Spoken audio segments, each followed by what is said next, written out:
Welcome to the Reality Revolution. I'm so excited. Once again, we have RJ Spina, one of my very favorite people, and we're going to dedicate this hour to healing. RJ is perhaps the world's greatest expert on metaphysical healing. And there's a lot of people that are listening to this episode that are struggling.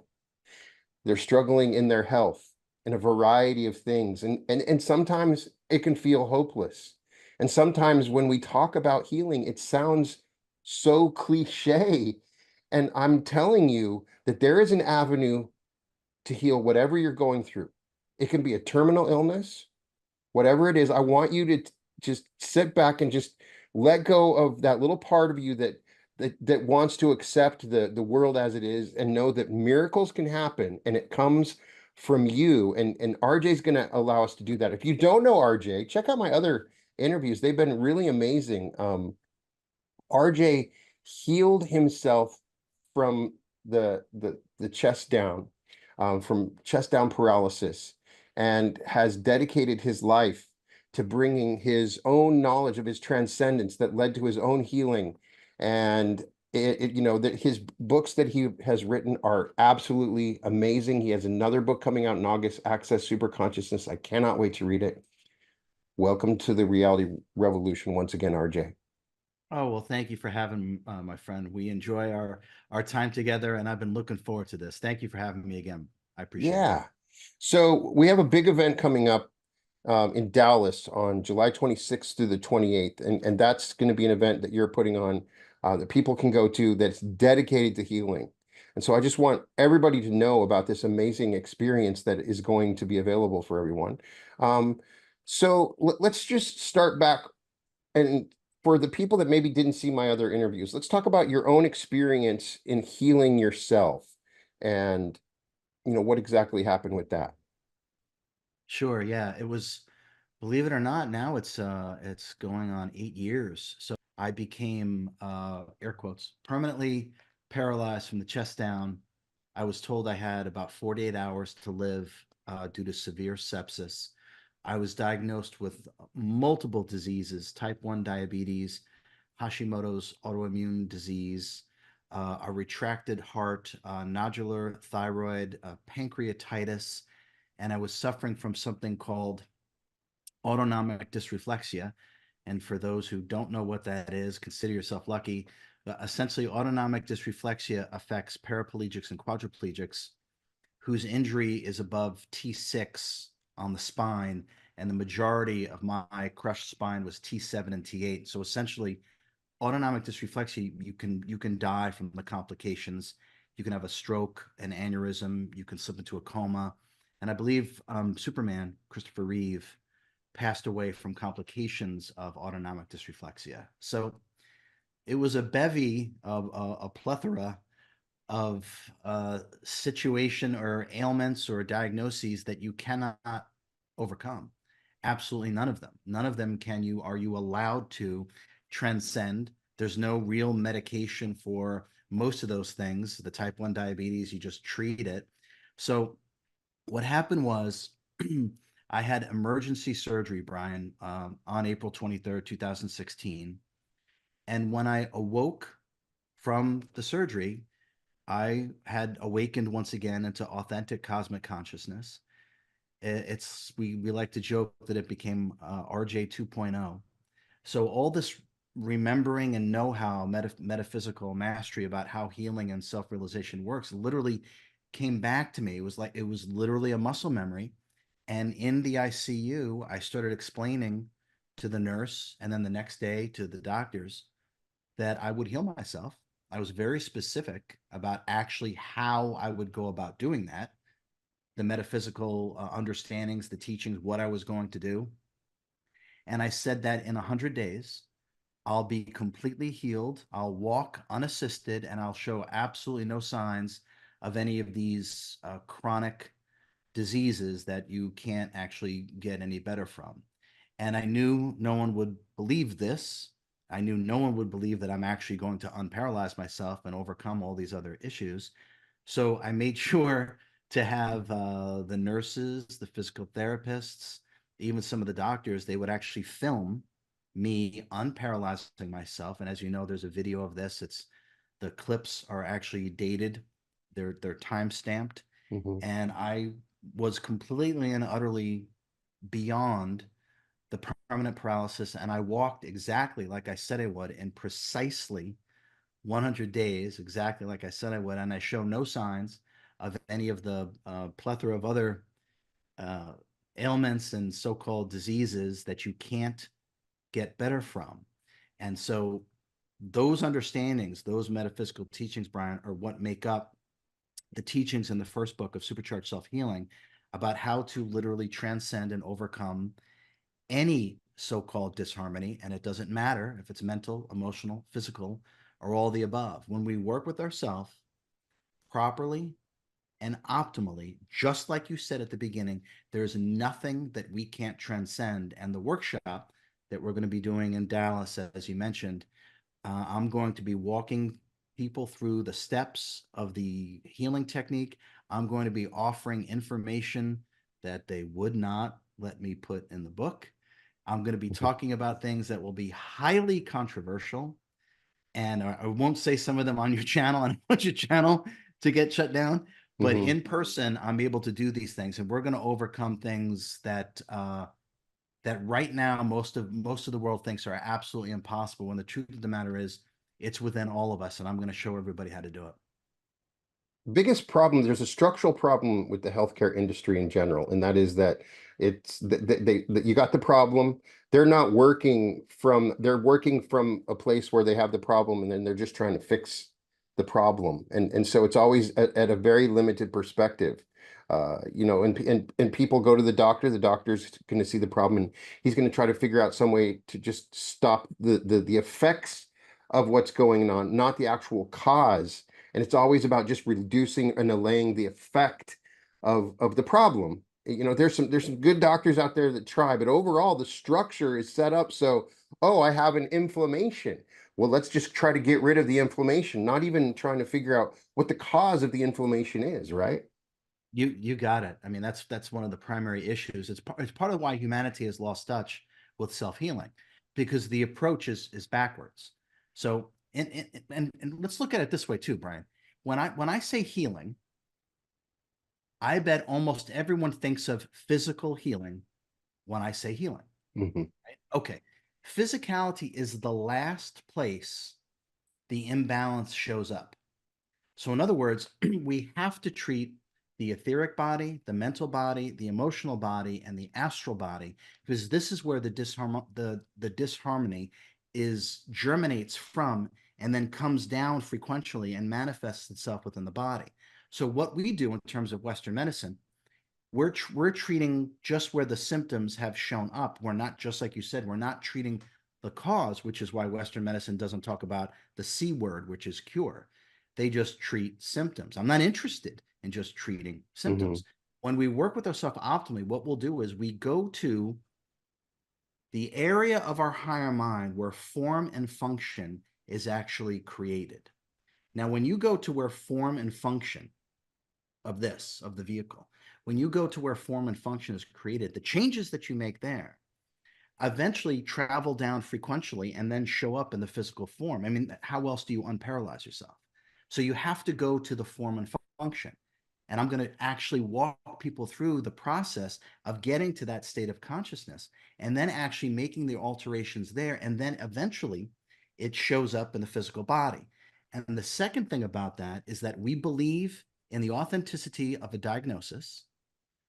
That makes it real. That makes it solid. That makes it impossible to overcome. That's very important to understand. And the other aspect of that is, if we agree and start to take physical things, whether it's pills, tinctures, antibiotics, anything like that, what we're saying is we are agreeing that matter has dominion over spirit, and it does not. It absolutely does not. So we have to do everything in reverse. We have to forget everything that we think we know.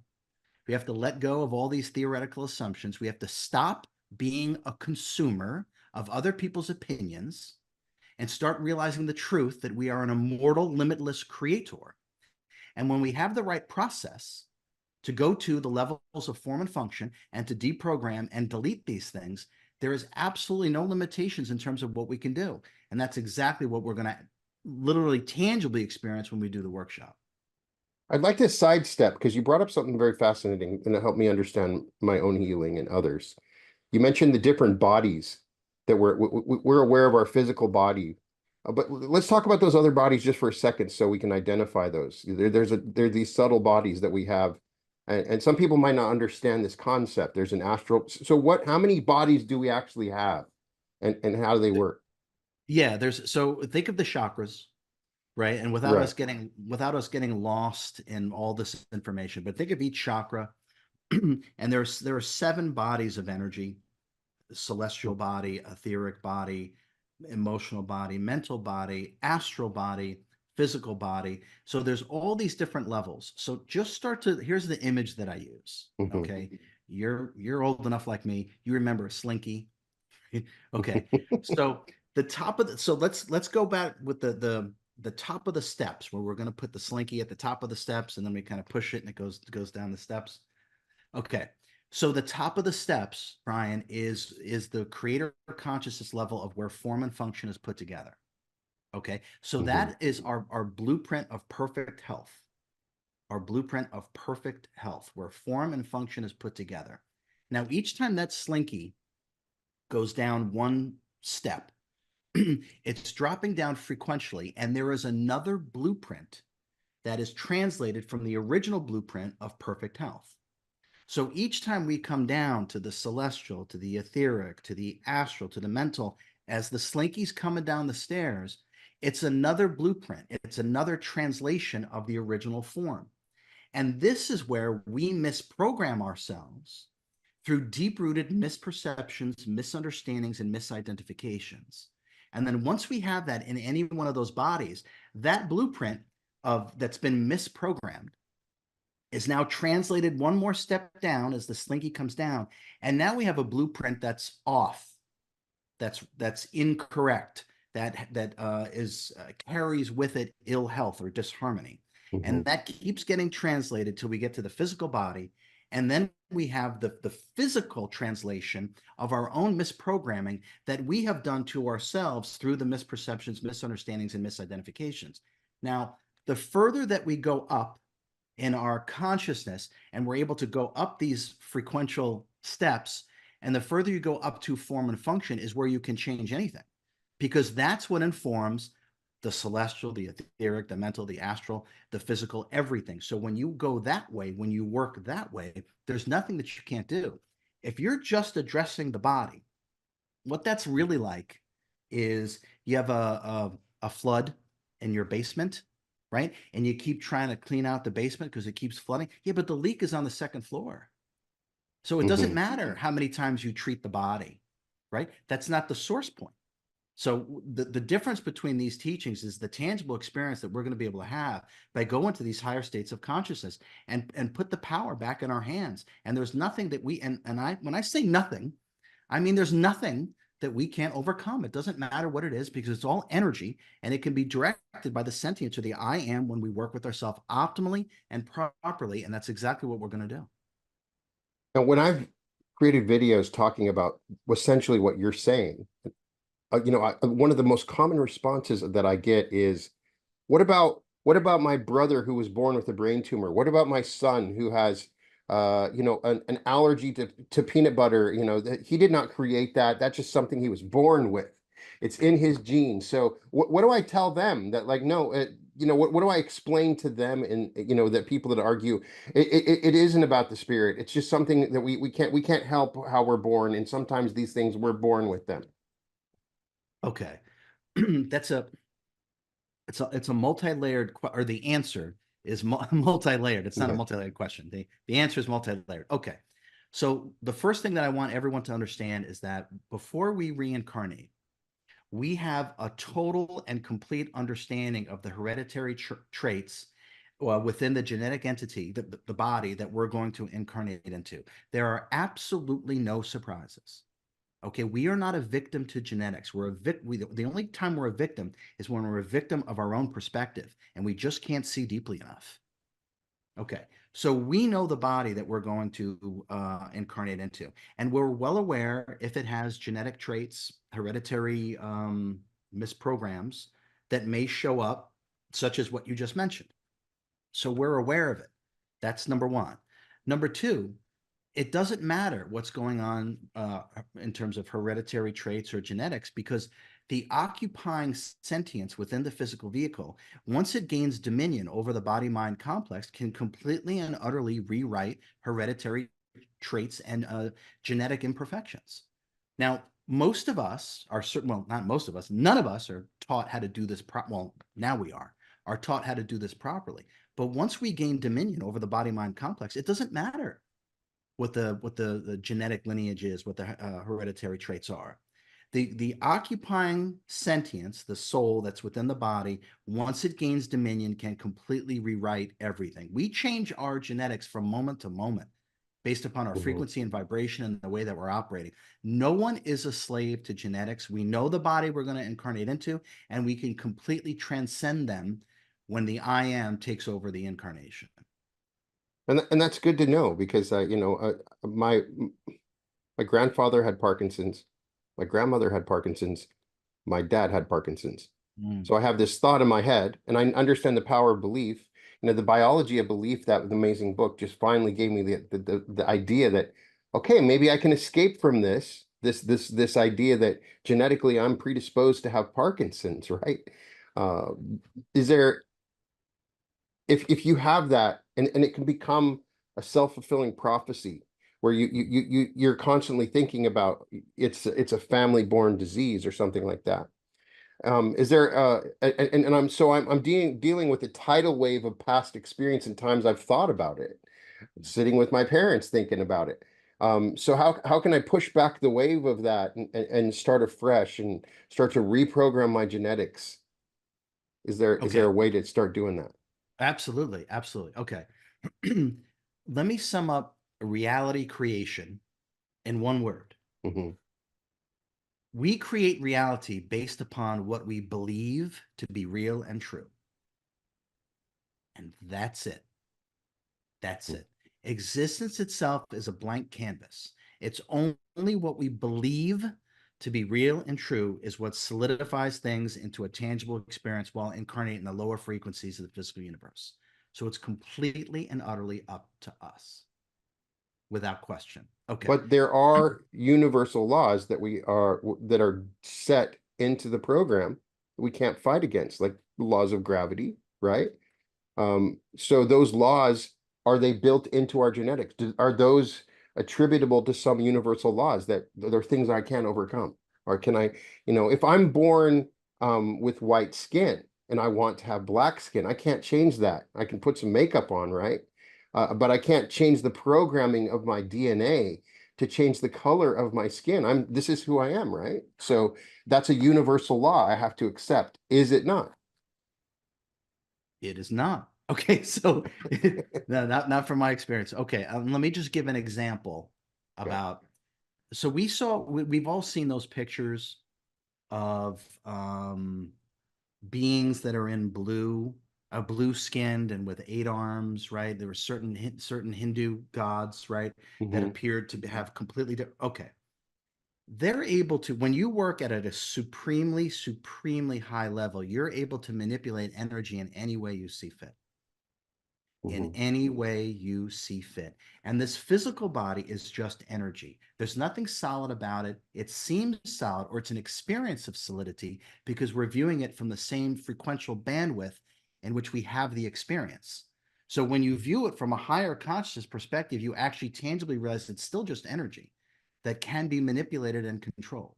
Hmm. So at the highest levels, I'm not saying everyone is just going to turn around and turn their skin color blue or whatever, Right. right? But can they? Absolutely. Absolutely. So we acquiesce to these so-called eternal immutable laws when we don't really understand because we're looking at it from a human perspective. When you don't look at that, which I realize is a bit challenging, but when we don't look at things, Brian, from a human perspective, Mhm. We're going to see these laws differently, and we're going to then experience them difficulty. I mean, there are, what is it, salamanders or lizards that grow body parts back? Yeah. Okay, so so there's nothing that we can't do when we operate literally at the highest levels. So that's important. And when you also asked me, how do we start to rewrite our genetics? It's very simple. We do one of the instantaneous meditation magic tricks. That is, pretend you just arrived here, no past, no future. Hmm. Now you're starting over. Every now, Brian, there's a new you. Now, the only reason, and I've said this before, and I'm going to really go into this in the workshop, if we're sick in this moment, right? And then the next now happens. The only reason, believe it or not, that we're still sick is because we completely and utterly expect to be sick in the next moment. Because it's literally a new you every single now, now, now, now. So we keep taking our past and throwing it in front of us and stepping into it as in our future, because whatever it is that we believe to be real and true is how we create our reality. Through detachment and non identification, we can actually stop that entire process. Now, none of this is taught. It's until now. And these are part of the things that I want to do when I do workshops and retreats. We go way past what is accepted in terms of what's possible and what's not possible. But the truth of the matter is, we are a limitless creator being that's born anew every single now. Now, the key is to not just understand that mentally, because that's nowhere near good enough. Most of us understand what's wrong with us. Well, that doesn't help us heal. That doesn't even do anything. So Hmm. it's not about mentally understanding these things, Brian. It's about the tangible knowingness and recognition of these deeper truths. And that's what allows transcendence over ill health. Obviously, if it was simple, you'd have a bunch of people that were healed. Obviously, there's a huge number of blocks and obstacles for people to go to that level of transcendence. You've had some experience in bringing this transcendence to other people. So, what do you find to be the biggest obstacle for people that are trying to heal and they just simply can't? Two things. Great question, Brian. Two things. The programmed mind, right, which is everything that we've been told, and then accept what we believe to be real and true, is, and then we create that reality. So our programmed subconscious pattern egoic mind is number one, and number two, the identification with the experience. So all suffering, what that means is all suffering comes from identification. Now, once you identify, and the foundation of the ego mind identity is identification with the genetic entity or physical form. Now, once Hmm. you identify with that and think that's you, the physical world becomes real and therefore solid. And now we've created resistance. Now Hmm. we've created resistance. And now we can't build up enough inertia and momentum to overcome these things that we have created through our resistance, because we believe it to be real and true through the misidentification with physicality. So it's those, I know I said that fast, I apologize. So No, it's no, the, that's fine. okay, it's those two things, Brian.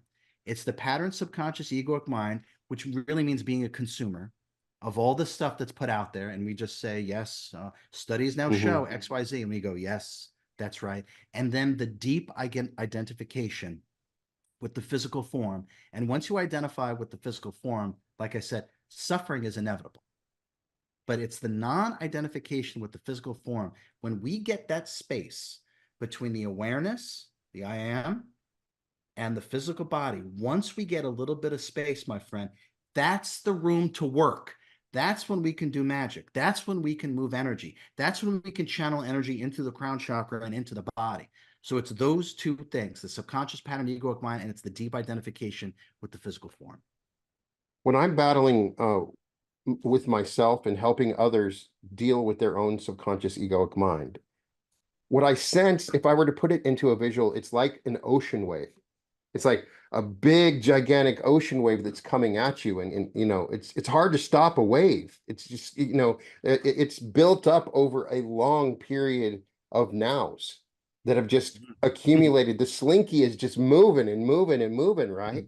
And so uh, there's this desire in helping to heal others I would have is I could stop the slinky and all its momentum. It's a moving, it's a momentum. It has movement. So sometimes, when you're dealing with somebody struggling with certain sicknesses and cancers, that's like an ocean of just beliefs and constant repetition of things going on over and over. How do you stop that momentum? Because you can enter into the now, but it's easier said than done. There has to be like a wall that we can put up to literally stop that wave and start over. And that's the thing sometimes that we come up against. I'd love to know your tricks in dealing with that. Yeah, yeah. So true. Okay. So one of the things I like to say is that the painter is not the painting. Mhm. Okay. So we are not this actor who's performing actions. We are not this human character. Now, I know we identify with it and we lose ourselves in our creation. The painter is losing himself in the painting, right? But the human character and the actions and the experiences that it has is simply a projection from within our consciousness, outwardly projected by the I am or the fractal of God. Now, this is tangibly known, and it's not difficult to tangibly become aware of this, is because if we just stop and think for a second, aren't we aware of our human character and everything it's ever done? And if we are actually the awareness of every thought, every emotion, every action, every bodily sensation, then how can we actually be the character if we're aware of it? Okay, there's your proof. We are the Mhm. awareness of this character and all the stuff it does. The painter is not the painting. Now, once we gain that level of detachment, Brian, that stops the momentum. Mhm. That's that's the key. If we keep identifying with every symptom, every ailment, every thought, every emotion, every bodily sensation, well, then that snowball is only going to get bigger and more powerful and just keep rolling. You're absolutely right. All we have to do is realize the truth is that we are the awareness of everything our human character does. And one cannot be the awareness and the victim at the same time. Yeah. Period. Right. That stops the momentum, my friend.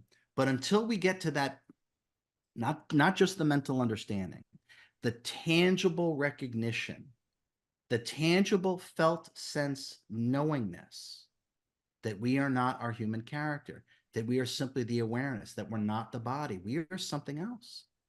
We are something beyond it. We are something that created it. And the painter's not the painting. That puts the empowerment back where it belongs, to the mighty I am.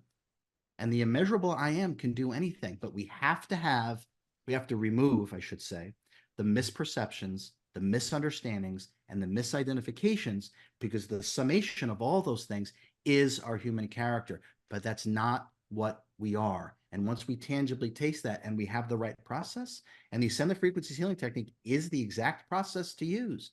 Once we start employing it from that state of consciousness, there's nothing that we can't do. I've helped people, it's too many things to list. Mhm. Someone that needed a heart transplant, they're on their deathbed, spontaneous healing. I've helped too many people to count, with cancer, paralysis, heart disease. You, I only listed a few, everything. I've Yeah. seen and heard everything. It's just energy. And there's nothing that can't be put back into place when you work with yourself properly. Can you help heal someone? If you go to someone and they said, RJ, we need your help healing my brother, and he's in a coma. Is it too late? If once he's in the coma, can we enter into a meditative state, contact their higher self and help them to heal? What do you do with someone that's beyond that point? Oh, they've lost their level of awareness and consciousness. Is that a point where it's too late to heal? Okay. Another great question. I'm not surprised, Brian. Okay. So when someone is in a coma, they have not lost their level of consciousness. There's simply a gulf between them and being able to consciously animate and work the mind body complex. It's almost like it's think of a castle with a moat around it. Right? It just, I go right to that kind of stuff. Anyway, so there's a gap that can't be accessed through the I am, and that's why the mind body complex, that doesn't react to anything, and it seems like they're not there anymore. They are. They just can't access and utilize the mind body complex. Okay, so that's number one. it's important to understand that the only time it's so-called too late, it's when the occupying soul within the vehicle has determined that they want to terminate the incarnation, because all deaths are suicides. They're all planned, and Right. we have 7 of them, and each one is correlates to our chakra system. So Hmm. every single person, like cat has 9 lives, so we have 7. Hmm. So we have 7. So it correlates, and we can avail ourselves of any one of these termination points or exit junctures, but only when the soul, the real self, has determined it's done enough. The ego mind cannot access any of this. The ego mind will rail against this because it's just filled with limitations and a lack of perspective. So Hmm. it's only too late, Brian, when the soul itself has made the decision that it's going to terminate the incarnation by availing itself of the next time it can leave. And when it does that in communion with its guides and helpers, what we call our guardian angels, because they're still holding the life plan. We come down here clueless, right? But they still got the movie script that we wrote, our life plan. And Hmm. when we determine with them that it's time for that I've done enough, I've experienced enough, I've learned enough, and it's time for the incarnation to end, they're the ones that turn off the body. Our guides and helpers are the ones that turn it off because they're in agreement with us. So that is the only time that it's actually too late.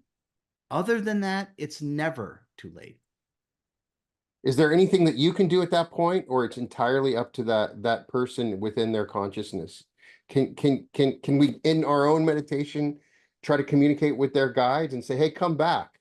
Can turn everything back on? Is there is have you had any experiences or worked with that? Yeah. So my experience is that we let them know that there's still a choice. Hmm.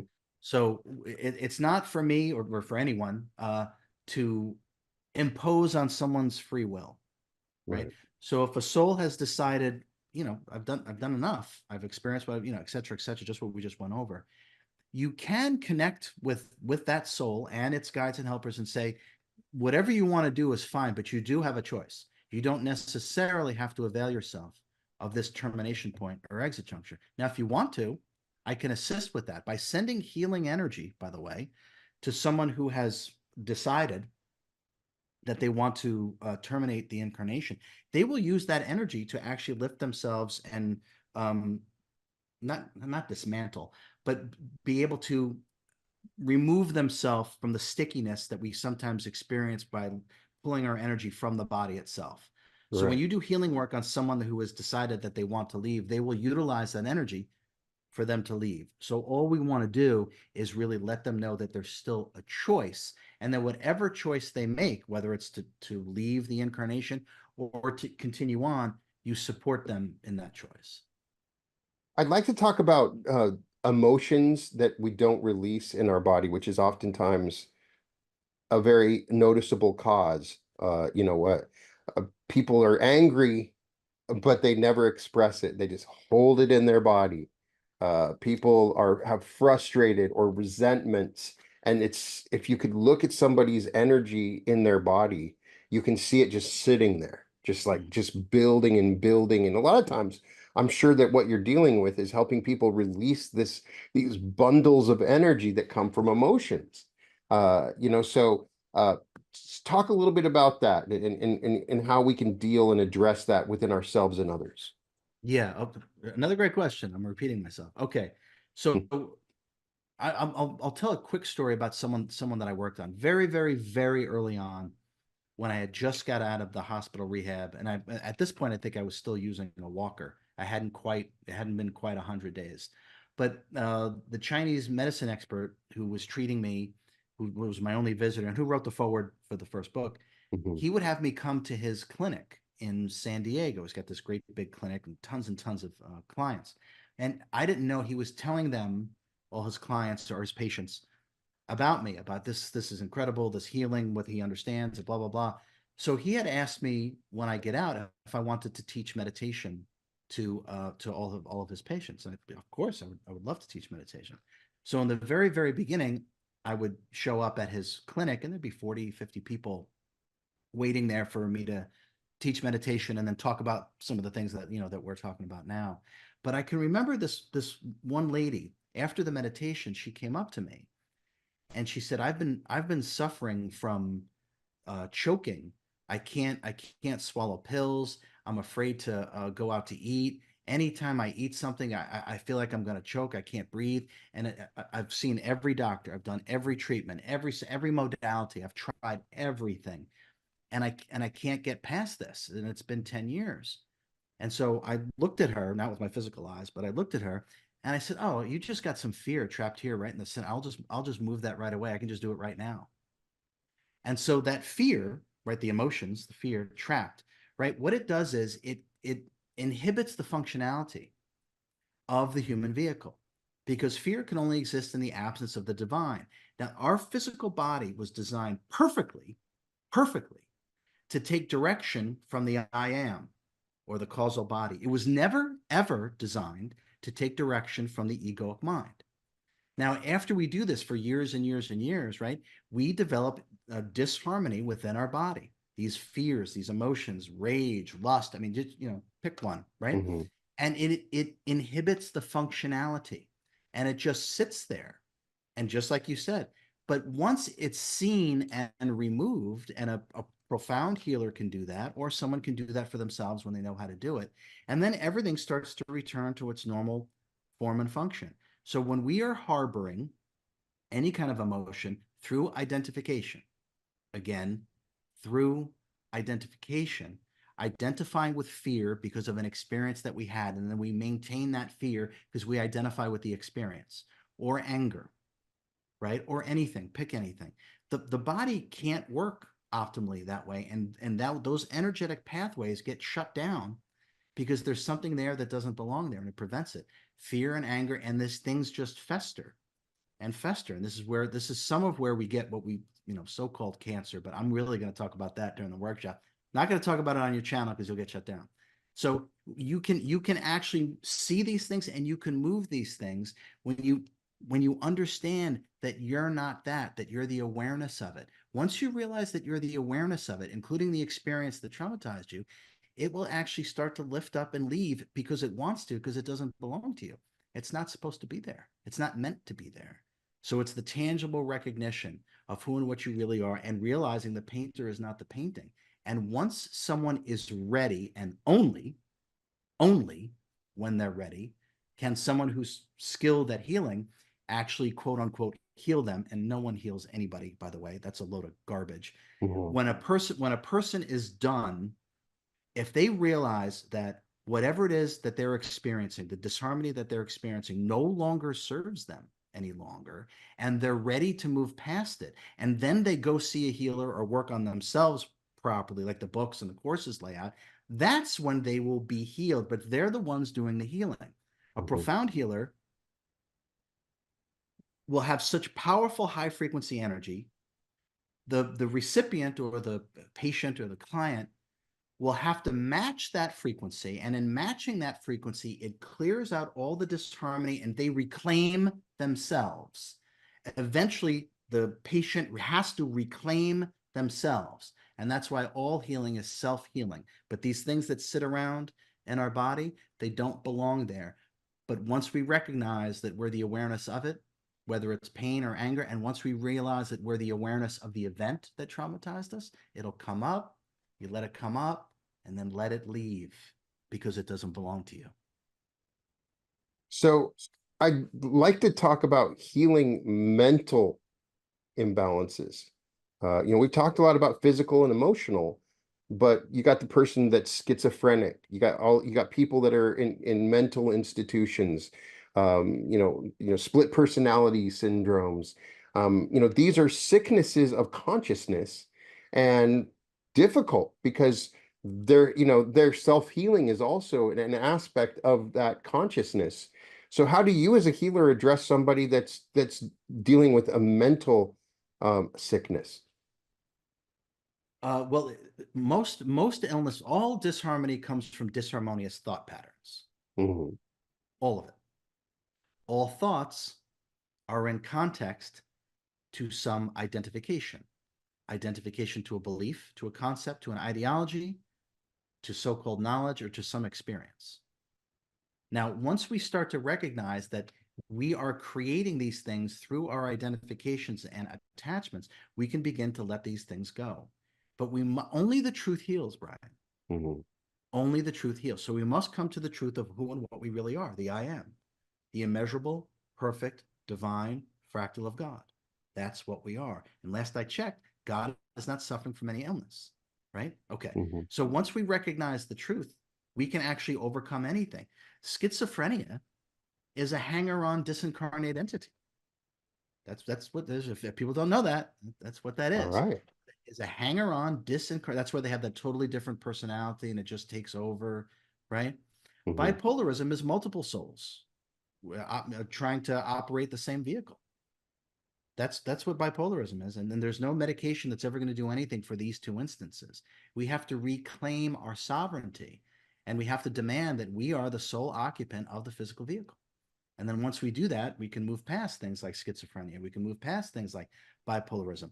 Now, Western medicine is never going to address this Hmm. ever because it's not in the business of healing.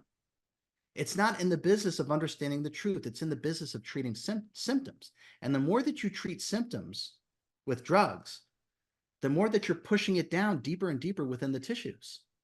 So when you take things, you actually have to heal twice. You have to heal from what it is that you just took, and you have to heal from the original disharmony. Yeah. So it's only going to be, Brian, we are only going to solve the problems of the lower consciousness from a different perspective. And that different perspective will be the higher consciousness perspective. That's what will solve the problems of low frequency disharmony. And it doesn't matter if it's mental, emotional, physical, purely energetic, or all of the above. When we take command, there's nothing that we can't do. Nothing. I'd love to talk to you about a technique that Joseph Murphy taught about healing that I found some success with. It seemed pretty simple. He was using Jesus' teachings, but you come upon somebody that's sick, uh, and you just start to identify the divine within them, the Mm, God within them. It's just like you awaken it. It's like a little spark. It's like you don't need to talk to them. You don't need to say anything. It's just there's an interaction where you are a catalyst for awakening and recognizing that divinity within them. Does that make sense as a absolutely. healing technique? Yeah. I absolutely love it. That you could almost say that that's a core principle for any kind of Hmm. healing to take place. Now, but remember though, the truth is still the truth. The patient um, has to recognize this themselves. Right. Because all healing is self-healing. If anyone says there's some great healer and they can heal anybody, they're full of it. They don't really know what's going on. Now, can certain advanced souls really command a lot of energy? Yeah, absolutely. I'm one of them without question. Hmm. But until that person is ready to heal themselves, it doesn't matter what I do. That's irrelevant. I can't do it for anybody. But that's absolutely right about recognizing the sovereignty, the divinity within that perfection, that wholeness, that completeness, and then no longer holding on to the misperceptions, misunderstandings, and misidentifications of personhood. We're not a person.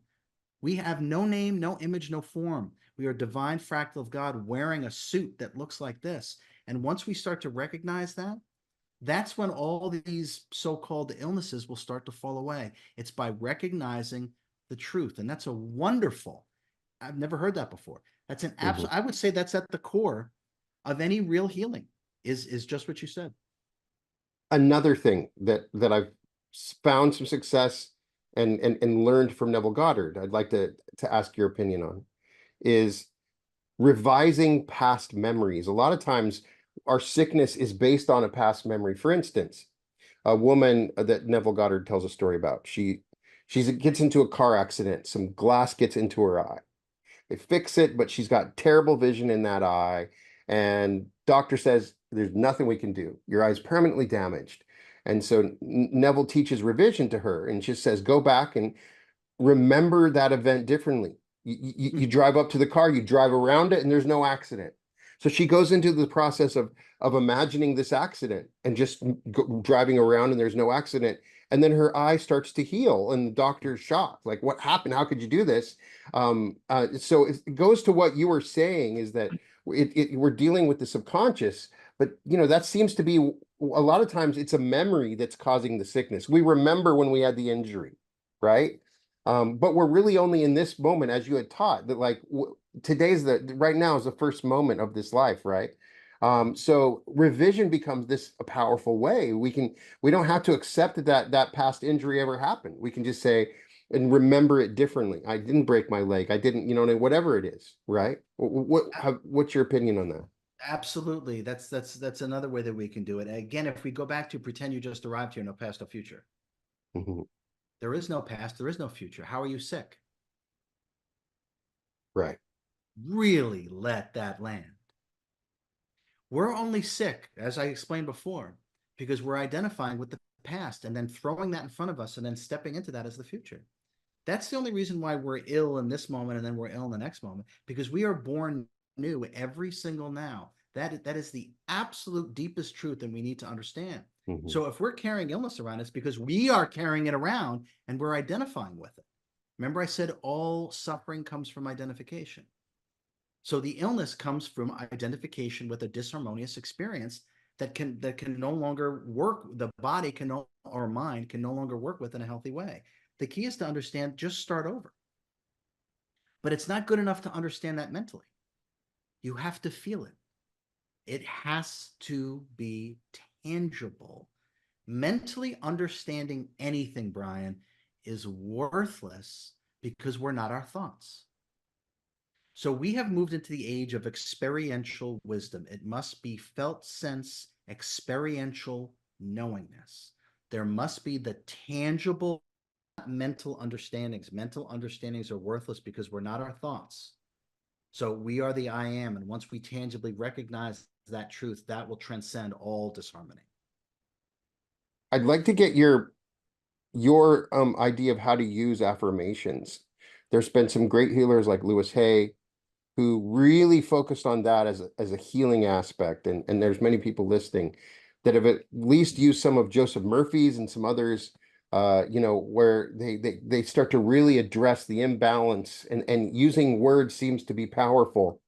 I'd like to get your perspective on how to use affirmations as a form of healing.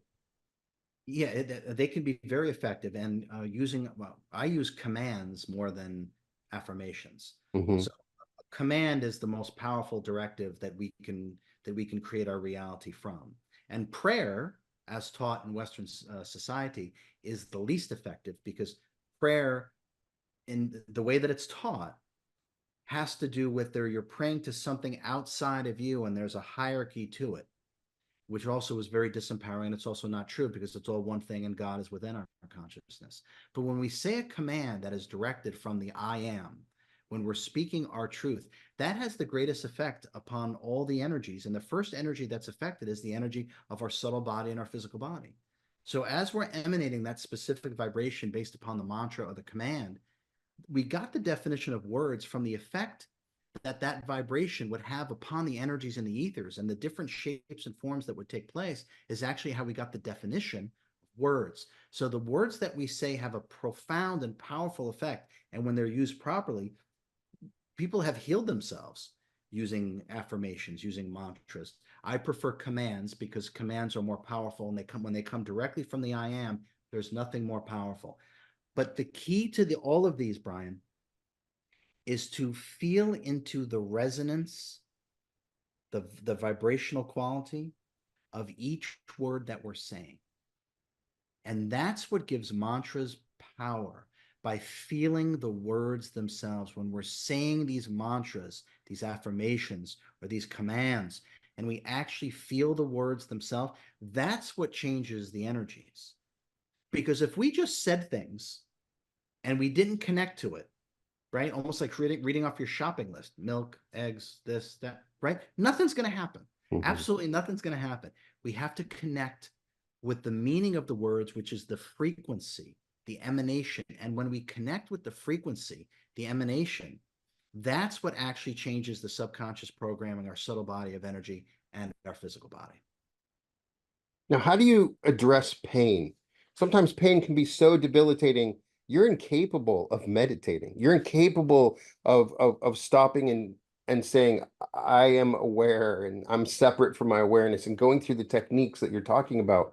A lot of times it's so crippling that you know, you'll take anything, you'll do anything, give me that drug, whatever. How do we address pain? Somebody that's in pain, I'm sure that there's somebody watching this video right now that is in pain. They're like, I can't do any of that. It hurts too bad. I just want to go to sleep. So how do we address that? Okay. I'm glad you asked that because, fortunately or unfortunately, I know what it's like to experience levels of pain that I didn't even think existed. Literally, the kind Mhm. of pain where you lose your mind, the kind of pain that you just start screaming, spinal pain and a crushed spine, and then bringing all those nerve endings back to life and rejuvenating the spine was beyond horrific. And I had to learn how to do everything that I'm talking about in literally excruciating, agonizing pain. So I Mhm. know, like I said, fortunately or unfortunately, I know a lot about it. Okay. There's a meditation on my Supercharged Self Healing online course. There's a meditation specifically for pain that works like magic, like real magic. So I have a meditation just for that. But here are the pointers that we can start to use. Number one, you have to realize that you're just the awareness of the sensation. You're not the sensation itself. Painter is not the painting. So, in other words, this immeasurable I am, which can never be harmed, goes through every incarnation completely unscathed and untouched, just like the sun, no matter how bad the weather is. We are the sun. We are the awareness of bodily sensations, and that's all. And awareness can never be harmed, ever. So once we start to feel that, not just understand that, that's not good enough. Mhm. Once we start to feel that what we are is not being harmed, right away, that will ratchet down the pain because we're not identifying, we're not losing ourselves in the pain. That will give us some semblance of control, initial control. Now, the next level that we can do, and again, the meditation is immensely powerful on how to transcend pain. Because, like I said, I had no choice. I better figure something out because this is crazy. Okay, so one is recognizing that we're untouched, and the awareness is just recognizing mind body sensations or bodily sensations, just aware of it. That's all. Okay. When pain kicks in, the real key from my direct experience and my perspective and what I've taught lots of people that are in pain, imagine that you almost fall back further. I know this sounds weird, but just go with me. Imagine you fall back further and deeper into the body, almost like you're retracting yourself. Now, what that'll do is that will give you non-identification or a level of detachment from the pain sensation. And as you start to retreat further and further back, you realize you're just the awareness of it. Once you've done that, imagine that you're hollow like a balloon. Mhm. No blood, no bones, no organs, no tissues, no nerves. Hollow. Imagine deeply what it would feel like to be completely and utterly hollow. Now, as you start to create that reality for yourself about being hollow, because imagination creates everything, it's very difficult to be overcome with pain if you're hollow. Mhm. Everyone that I've ever had do this says 75% reduction immediately. And some people have learned how to master it. So, in other words, when pain kicks in, Brian, our Mhm. natural reaction is to brace ourselves. Okay, we have to relearn. We can't use the reactionary finite mind to overcome things. So when pain kicks in, relax. When pain kicks in, relax and go further back into your body Mhm. and then start to imagine that you're completely hollow. And anyone who's in pain, and I've been there, watch what starts to happen to the pain threshold and watch what happens to your ability to command and lessen pain at will. What is your suggestion for people that are on pain medications, and many of them become highly addictive, you know, and so in my own opinion, many of those pain medications restrict our ability to properly heal ourselves. You know, when they cloud the mind to a point that it's harder to get into that awareness to properly heal. That's just an opinion. Maybe I'm wrong, but I'd love to get your opinion about You know, it's so common now. So many people are living day to day, taking that pain medication. There, how do we address that? Okay. Well, I'm certainly not a doctor, and I'm certainly not giving medical advice. And Right. if I was a doctor, I never would have been able to heal myself. Okay. So, so when we take pain medications, antibiotics, okay, they are lowering our frequency and they are deadening our sensitivities, which Mhm, is just what you said. So that's from the metaphysical perspective. You're absolutely right. You can't heal yourself when you're taking those things. That you can't, because you're lowering your frequency. You have to raise your frequency to allow the disharmony to leave itself, because disharmony, low frequency disharmony cannot exist in a high frequency environment. And if you're not drugging yourself, you're going to go back to a higher frequency, and the disharmony won't be able to coexist within that environment. And that environment is your subtle body of energy and your physical body. So some people, well, let me go back to our reality is created based upon what we believe to be real and true. If someone truly believes that they have to take the pain medication in order to function, then that will be real and true for them. If someone truly believes and feels that they don't have to take them, that they know that they can get off them, that they know that they can transcend them, then that too will be real and true for them. mhm.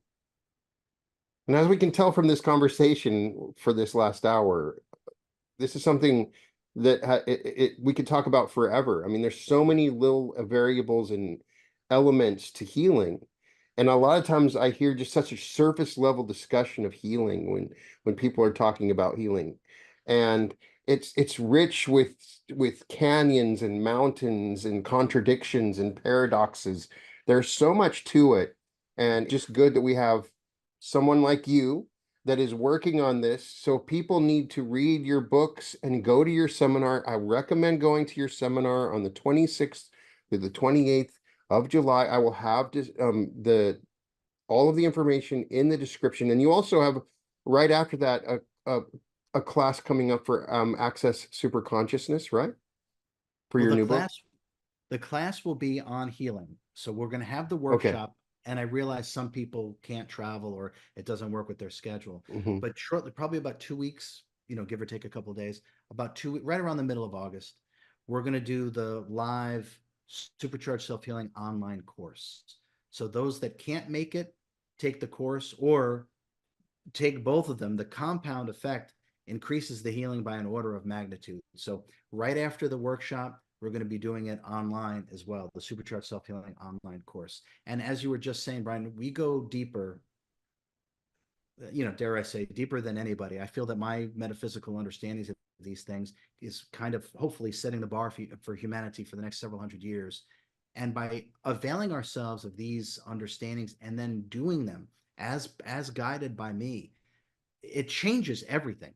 People's lives are completely and utterly changed mentally, emotionally, physically, in every single way form, because they didn't think it was possible till they hear the truth, and they start working with themselves with a complete. When you have a completely different understanding and you do completely different things, you get completely different results. Hmm. And that's kind of what we're doing.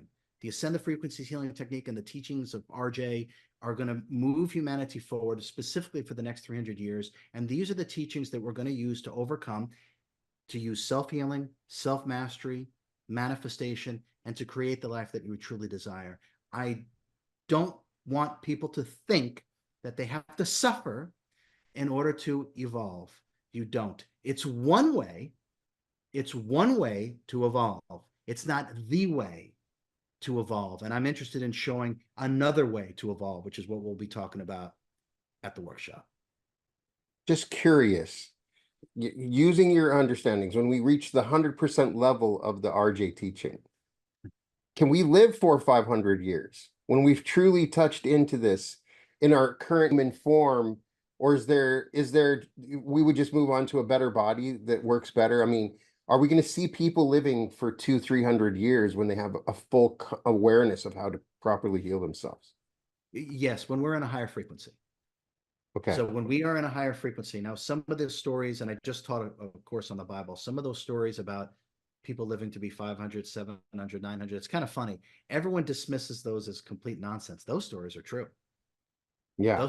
Those stories are true. And then a whole bunch of the stories that people think are true are completely A made up. complete. So So it's my just kind other, of, oh yeah. yeah, I need to check that out. You'd love to hear your teachings on the Bible. My the other curiosity is, people report with Joe Dispenza's seminars, light beings show up that help to heal them. You know, when you have a group of people in a higher frequency, you know, they report literally seeing Mhm. light beings showing up that they feel like they're able to access and go into those environments and help um be catalysts for healing and really push people forward into greater levels of healing. Have you had experiences like this in your events or seminars? Yes. Yeah. And I'll even point out who was showing up during the workshop. Yeah. But what we're one of the things that we're going to do is we're going to do a group healing. We're all going to have the same intention. Now, when there's a large group of people, all with the same intention, there's an amplification of the energy, and it leads to incredible and greater efficacy of the intention itself because it's been amplified, because there's 50 people, 70 people, whatever it is. Hmm. There's this great amplification, and we're going to be doing group healings led by me during the workshop. People are going to come away with the tangible knowingness of literally how to channel higher frequency energy into their body, and actually they will feel themselves healing themselves as they do it. And I'm also going to show everyone how to do a very similar process and then direct that energy to everyone else in the room, or to your sick sister, or to your grandchild who's ill, or to the planet. It doesn't really matter. So those are some of the things that we're going to do that you can't do anywhere else but in person. There is an amplification when there is harmonized intention that leads to greater efficacy of whatever it is that we're trying to do. Now, when you do this with healing and it's done properly and it's guided properly, miracles literally occur. Exciting. So everybody check that out. Check out my description. It's always a joy to talk to you, RJ. Thank you for coming on. We're going to talk to RJ again next month, right before his book comes out. So I'll be looking forward to talking to you about that. And we're going to talk about super consciousness and a bunch of really cool things from your new book. So everybody check my link below. And if you're struggling right now, know that there's hope, that this is not helpless. I don't care what your doctor says. I don't care what anybody says. And don't open up the internet and start looking to see what it says, because it doesn't know anything. That there is hope and you can heal yourself. So thanks again and welcome again to the Reality Revolution.